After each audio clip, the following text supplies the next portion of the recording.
Hello there, and welcome to the March 2014 edition of Media Sales Monthly.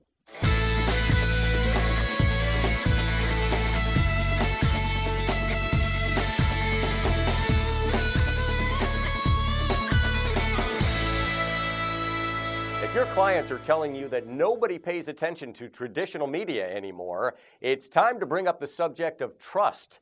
Consumers might be flocking to Twitter or another social media outlet to learn about breaking news, but they know that these sources often get the details wrong.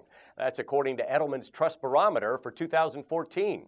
When consumers want the whole story, they turn to print or TV, and they pay close attention to the content, which means they're probably paying attention to the ads as well.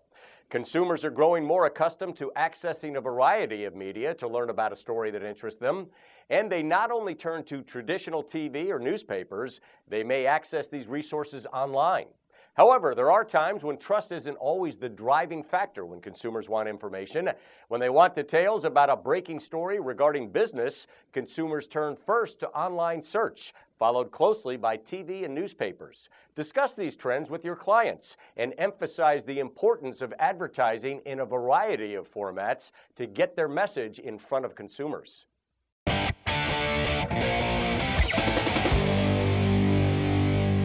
What happens after a mobile user clicks on a locally targeted ad? Most often, a phone call to the business, says XAD in its 2013 Year in Review report.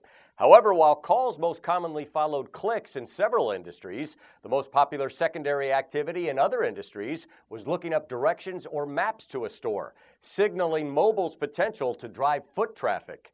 Bingo! This is exactly what your clients and prospects need to hear. Geo-targeting works. These stats should help you convince them. Not surprisingly, the industries that saw the most secondary activity in maps and directions were retail, beauty and pharmacy, and home and garden. Those that saw mostly calls were restaurants, food and grocery, auto, telecom, and travel. These are the businesses you should be pitching. Google has touted the benefits of including click-to-call functions in search results, noting that search ads experience an 8% increase in click-through rate when call extensions are enabled.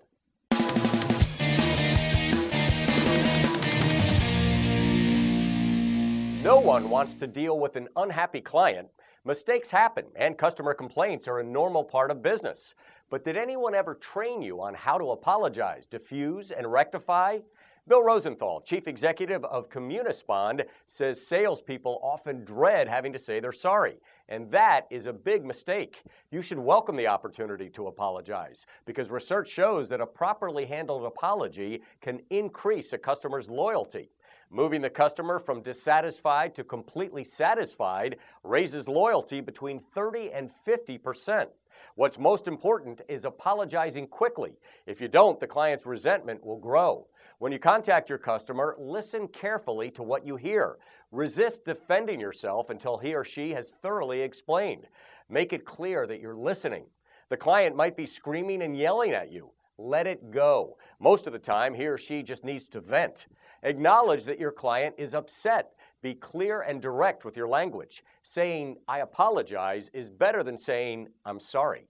Good salespeople are able to apologize well. So put these tips into practice and turn around that unhappy client. That's it for this edition of Media Sales Monthly. I'm Douglas Sells.